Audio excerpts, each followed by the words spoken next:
22 अप्रैल 2025 पहलगाम, जम्मू कश्मीर में हुआ आतंकी हमला।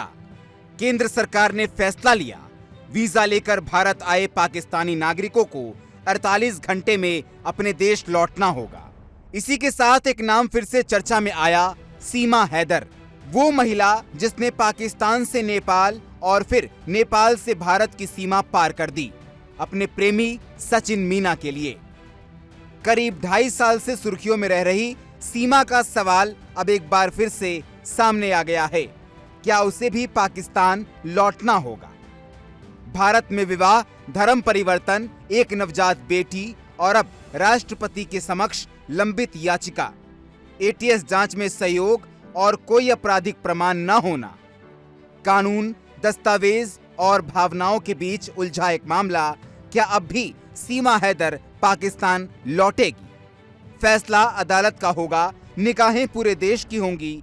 पूरा सच जानिए पूरी रिपोर्ट में। दोस्तों, पहलगाम आतंकी हमले के बाद केंद्र सरकार ने सख्त फैसला लिया, जिसमें एक बड़ा निर्णय था कि वीजा लेकर भारत आए पाकिस्तानी नागरिकों को 48 घंटे के भीतर अपने देश लौटना होगा। इस आदेश के बाद सभी की नजरें एक बार फिर से सीमा हैदर पर टिकी हुई हैं, जो बीते करीब 2.5 साल से लगातार सुर्खियों में हैं। पाकिस्तान से नेपाल पहुंची सीमा हैदर ने अपने प्रेमी सचिन मीना के लिए कई देशों की सरहदें पार कर दी। क्या अब उसे पाकिस्तान वापस भेजा जाएगा? इस सवाल ने लोगों के बीच जिज्ञासा पैदा कर दी है, लेकिन फिलहाल जवाब है, सीमा हैदर पाकिस्तान नहीं जाएंगी। सीमा हैदर के वकील एपी सिंह ने कहा कि सीमा का मामला किसी भी हाल में पहलगाम हमले से जोड़ना सही नहीं है। वकील एपी सिंह ने कहा कि सीमा ने न केवल भारत आकर हिंदू धर्म अपनाया, बल्कि वो भारतीय संस्कृति और परंपराओं में पूरी तरह घुल मिल चुकी है। हिंदू रीति रिवाज से विवाह करने के बाद अब वो एक बच्चे की मां है। नवजात बेटी का नाम भारती मीना उर्फ मीरा रखा गया है। उसका जन्म प्रमाण पत्र भी भारत सरकार की ओर से जारी किया जा चुका है। वकील एपी सिंह ने बताया कि सीमा ने पाकिस्तान में अपने पति से तलाक ले लिया था और वहां अपने पिता के साथ रहने लगी थी। बाद में नेपाल के रास्ते भारत आई, यहां आकर कानूनी और हिंदू रीति रिवाज से धर्म परिवर्तन किया।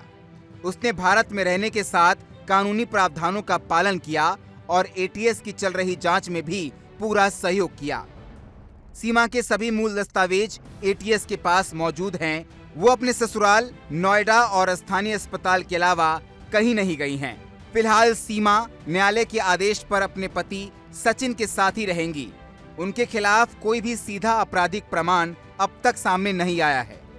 इस पूरी प्रक्रिया में राष्ट्रपति के समक्ष एक याचिका भी लंबित है। सीमा के वकील एपी सिंह ने अपील की कि सीमा हैदर के मामले में संवेदनशीलता बरती जाए और इसे मानवीय दृष्टिकोण से देखा जाए। उन्होंने कहा कि यह न केवल एक महिला की सुरक्षा का मामला है, बल्कि एक नवजात के अधिकार और भविष्य का प्रश्न है। ऐसे में उसे किसी भी प्रकार की आतंकी घटना से जोड़ना न सिर्फ अन्याय है, बल्कि उसके मानवाधिकारों का उल्लंघन है।